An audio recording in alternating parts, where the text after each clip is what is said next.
Oh, we have an interesting scenario here, right? There are many men who hate their 9 to 5 jobs, and in particular, I noticed a lot of Gen Z men are waking up, right? They can essentially, there's some kind of workers' revolt that is brewing with people getting fed up with their jobs, fed up with their workplace situation. And many of these Gen Z men are waking up to the corporate lies, the propaganda, and their huck tour, spitting out the corporate Kool-Aid one step at a time. So let's listen to his experience here and what we can learn from it. Today I had a work meeting and it was the most, I have never felt this much dread in my life before. And I don't know, it got to a point where I was like, we were talking about how we're all excited for our vacation. That's all people talk about at work, waiting for vacation. They live to wait for vacation. I said, I only have 2 weeks of vacation and it's 10 days. That's all you get. You work your whole year to give your time and your soul to someone else to help build their company. And in exchange, you get 10 days. Ooh. So it's like, wow, the rest of the time you're just slaving away for a company and then you get 10 days. Ooh. And he said, yeah, welcome to the real world. But you're still young. You've barely started in this career. You've only been doing it for about 3-4 years now. Maybe in a few years, in 3-4 years, you'll have 3 weeks. And then, when you're like that other guy, and he pointed to a colleague, he said, after 15 years of working, you'll get 4 weeks. He's about to get 5. So the point is, right, firstly, around the dread that a lot of people have, dread of going back to work on a Monday, or the dread of being in work meetings. This can really be draining for a lot of people, right? Next thing is around vacations. Now, the workplace environment is all about treating you like a child, saying that, you need to ask permission to get a vacation.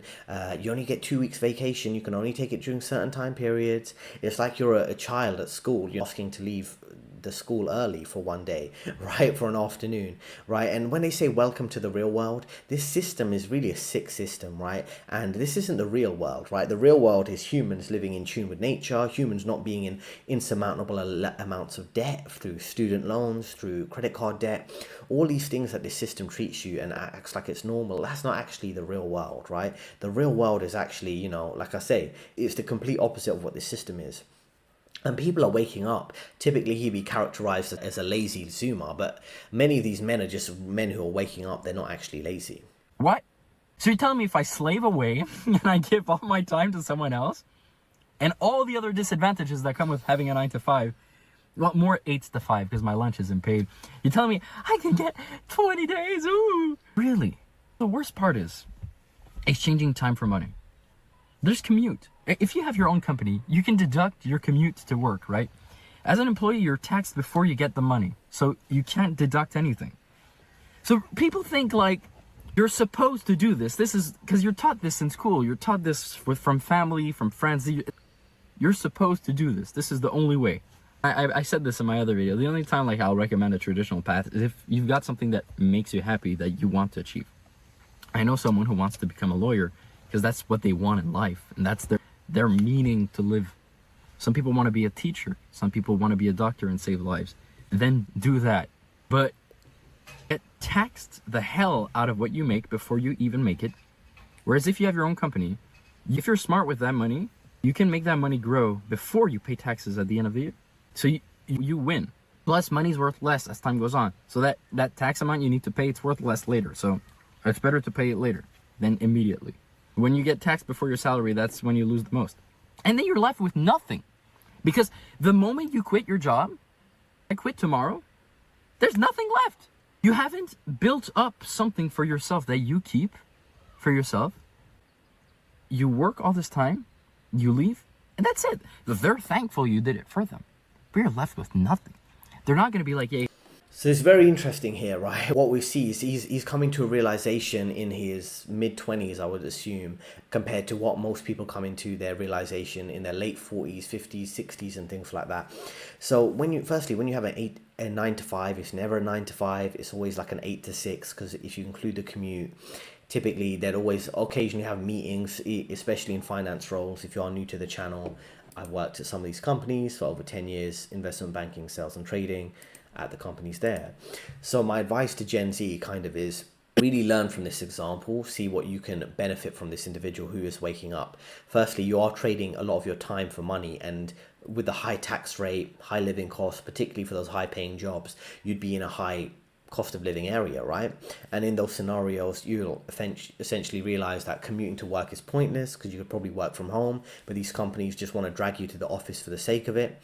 Now, when it comes to the traditional path, people would say, oh, if you follow the traditional path, you make some money, you have some stability, you'll be happy.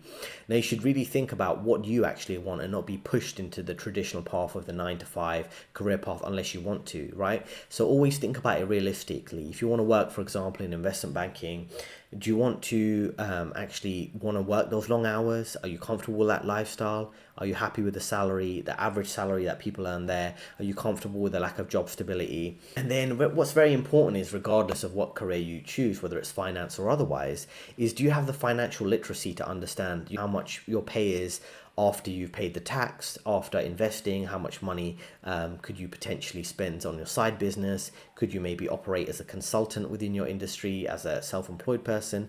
Is that more beneficial for you? Can you make a path with that?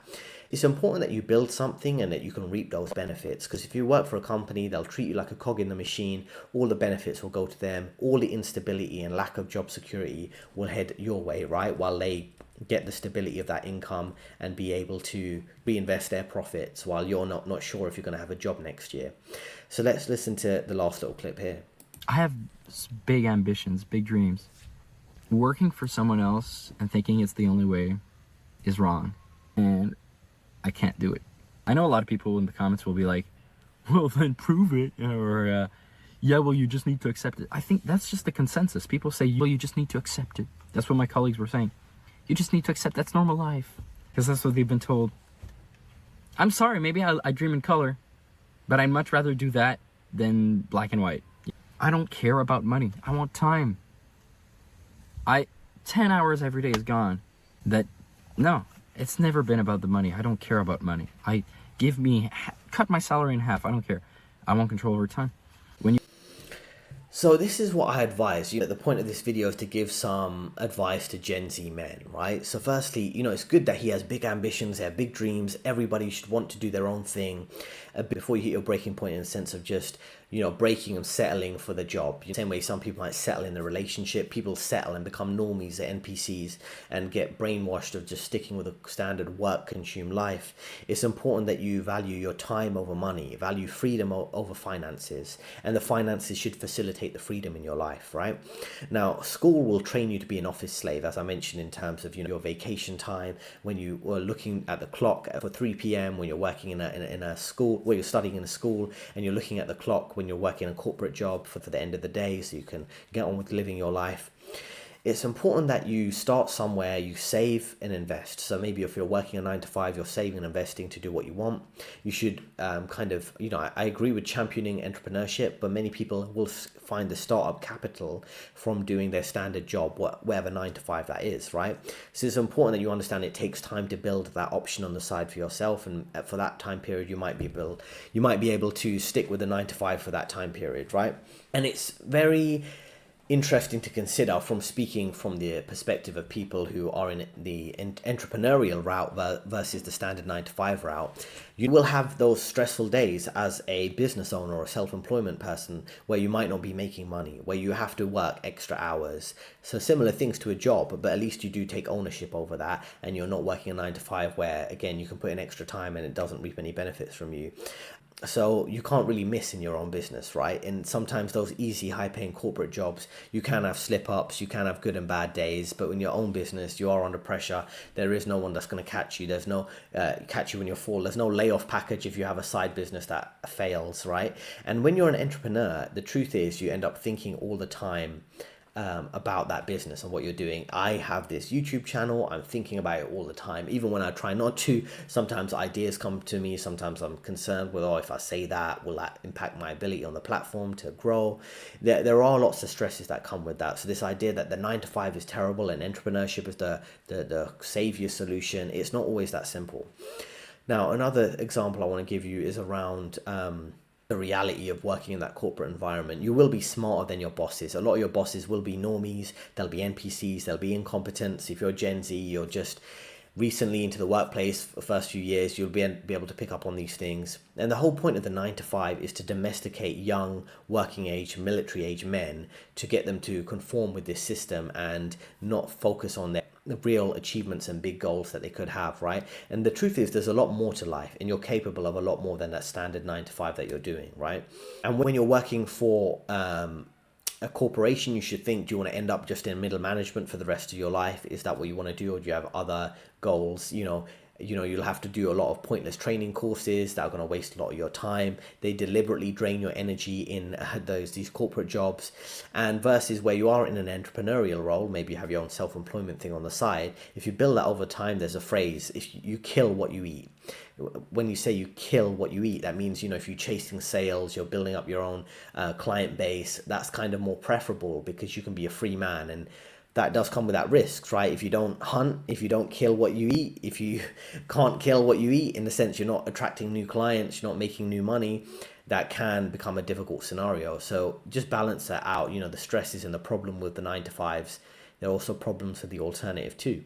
So it's important to think about if you want to focus on that 9 to 5 stable life, because the 9 to 5 stable life will give you some time to grow and strategize for yourself on the side.